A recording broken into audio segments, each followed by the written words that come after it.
Assalamualaikum warahmatullahi wabarakatuh. Selamat datang kembali di Bersinarku Channel. Munafik. Di desa Morokaki ada seorang lelaki bernama Pak Rahmat. Ia dikenal sebagai orang yang sangat religius. Setiap hari ia mengimami sholat di masjid, memberikan ceramah, dan menasihati orang-orang agar hidup jujur dan bersih dari dosa. Namun di balik semua itu, ada sisi gelap yang tidak diketahui banyak orang. Pak Rahmat ternyata menyembunyikan rahasia besar. Ia memanfaatkan kepercayaannya di masyarakat untuk memeras orang-orang yang datang meminta bantuan. Ia juga sering mencuri dana masjid, berdalih bahwa uang itu akan digunakan untuk kegiatan amal. Wajahnya yang tampak suci hanyalah topeng. Namun kehidupan Pak Rahmat berubah drastis pada suatu malam. Setelah selesai memimpin sholat Isya, ia pulang ke rumah dengan senyum puas, membawa amplop berisi sumbangan yang baru saja ia terima dari jamaah. Saat sedang menghitung uang itu di kamarnya, tiba-tiba ia mendengar suara ketukan di pintu. "Siapa malam-malam begini?" gumamnya sedikit kesal. Ia membuka pintu dan menemukan seorang perempuan berpakaian serba putih berdiri di sana. Wajahnya tidak terlalu jelas karena tertutup kerudung. Namun ada sesuatu yang aneh dari kehadirannya. "Pak Rahmat." Suara perempuan itu lembut tapi dingin. "Saya ingin meminta bantuan Anda." Pak Rahmat mengerutkan kening. "Bantuan apa? Jika ingin sumbangan, datang saja ke masjid besok pagi." Perempuan itu menggeleng pelan. "Saya tidak butuh sumbangan. Saya butuh doa agar saya bisa tenang."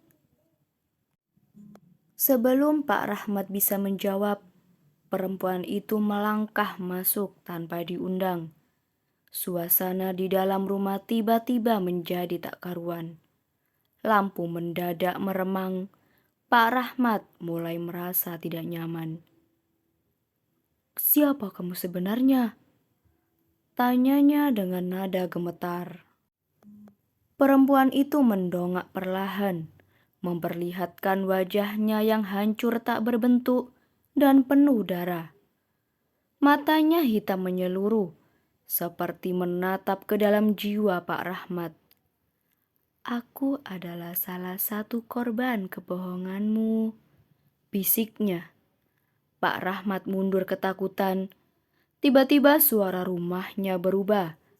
Dinding-dindingnya seperti meleleh dan suara tangisan serta teriakan menggema di sekelilingnya. Sosok perempuan itu melayang mendekat, sementara bayangan-bayangan lain mulai muncul dari sudut-sudut ruangan. "Kamu telah membohongi banyak orang, Pak Rahmat." Suara perempuan itu berubah menjadi mengerikan. "Kamu menggunakan agama untuk kepentinganmu sendiri. Dan sekarang kami datang untuk menuntut balas."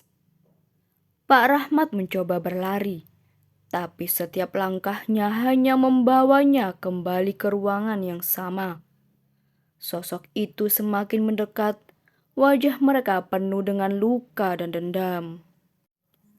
"Tolong, ampuni aku," teriak Pak Rahmat. Tubuhnya gemetar dan ketakutan. Namun sosok perempuan itu hanya tertawa dingin. "Doa dan taubatmu tidak akan menyelamatkanmu sekarang. Hidupmu dipenuhi kebohongan. Kamu hanyalah seorang munafik." Malam itu Pak Rahmat ditemukan tewas di kamarnya oleh warga desa. Tubuhnya kaku dengan mata yang belalak dan mulutnya yang menganga. Di tangannya masih tergenggam amplop sumbangan yang sebelumnya ia curi. Sejak malam itu, warga sering mendengar suara langkah kaki dan tangisan di sekitar rumah Pak Rahmat. Beberapa orang mengaku melihat bayangan perempuan berkerudung putih melayang di depan rumah itu, seperti menunggu kedatangan jiwa-jiwa munafik lainnya. Sekian dan terima kasih. Jangan lupa like, comment, dan subscribe.